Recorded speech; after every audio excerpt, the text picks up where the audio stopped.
common scenario that I often witness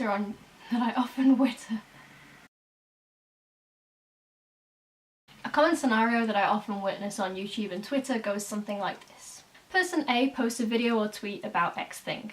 Person B comments saying either, I usually don't agree with person A, but I support them on X thing, or I disagree with person A on X thing, but would like to compliment them on Y thing. Side note, I don't think it's always necessary to preface these kinds of comments with I disagree with you but, as it does kind of come across as patting yourself on the back for disagreeing and managing to still be nice to them.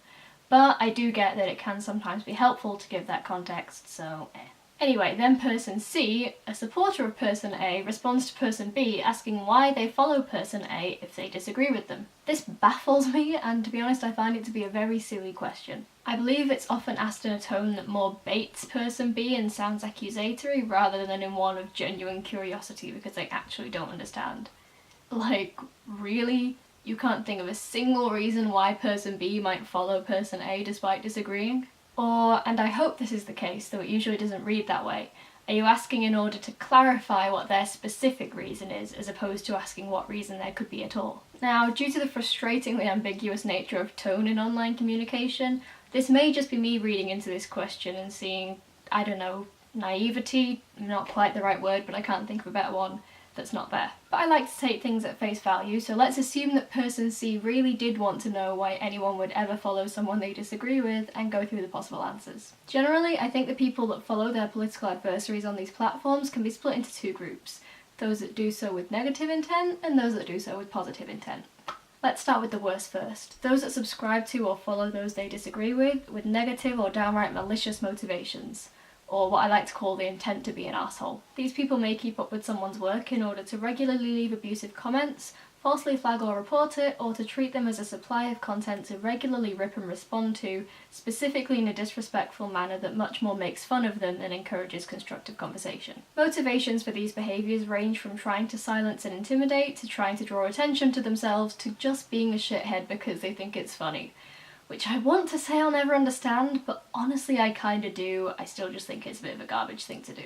I don't know if there are more disagreeers that hit the follow button with positive intent. It's hard to tell given how loud the shitheads tend to be, but I'd like to think there are. I definitely think there's a wider variety of positive motivations, so here are all the ones I could think of, some of which are reasons that I myself subscribe to certain people. Interest, or listening to the other side. Hopefully this one should be obvious.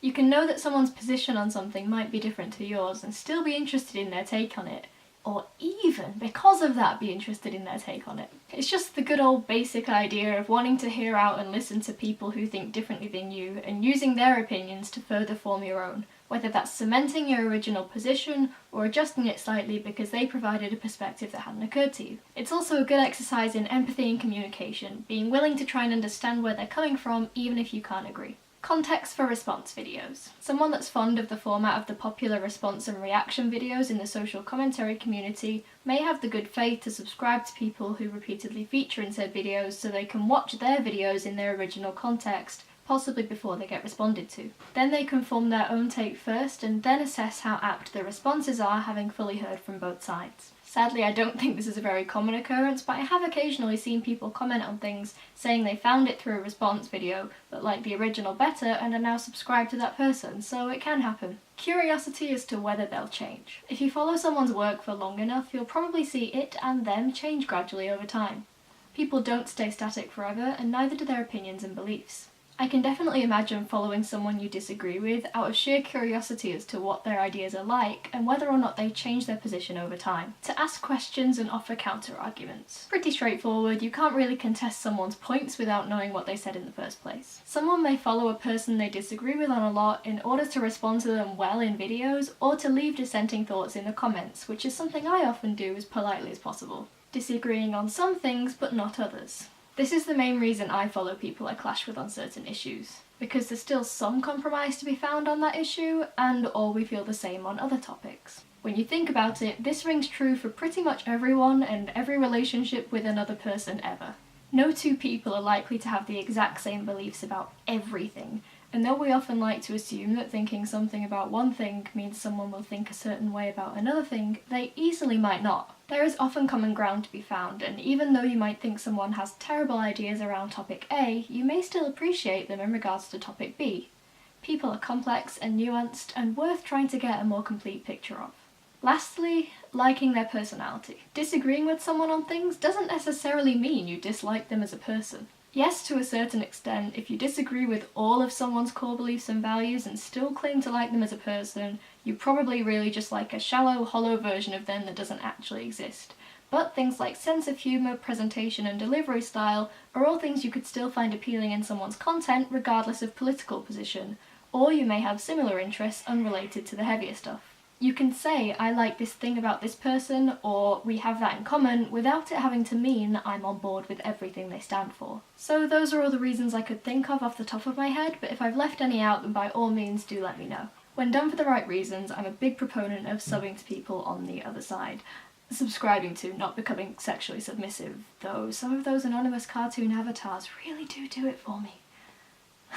Anyway, I understand that dissent can be exhausting to confront all of the time, but doing so in general is often much more productive than only surrounding yourself with those you're more likely to agree with, also known as the infamous echo chamber. When it comes to pleasantry versus productivity, balance is best, and if you find someone's content too abhorrent to keep trying to watch, by all means unsubscribe and try someone else.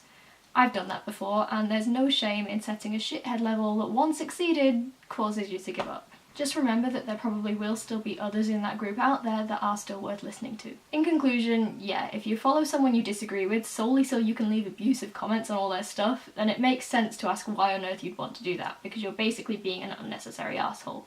No one likes an unnecessary asshole. Don't do that. Why would you want to do that? Cut it out. But if we could maybe dial back the incredulity at the mere idea of following people we disagree with in general, that'd be great, because as I've hopefully now outlined, there are lots of good reasons for doing so. So what do you think? Do you follow people you disagree with, and why?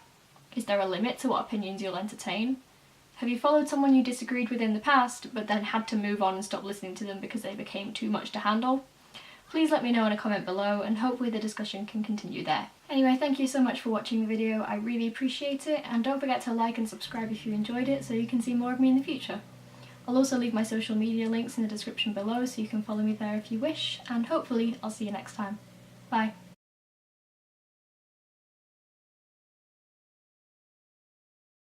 Let's start with the worst first. Those that subscribe to or follow those that don't follow those. Generally, I think the people that follow their political adversaries on these platforms can be split into two groups. Those that do so with positive intent, and those that do so with negative intent.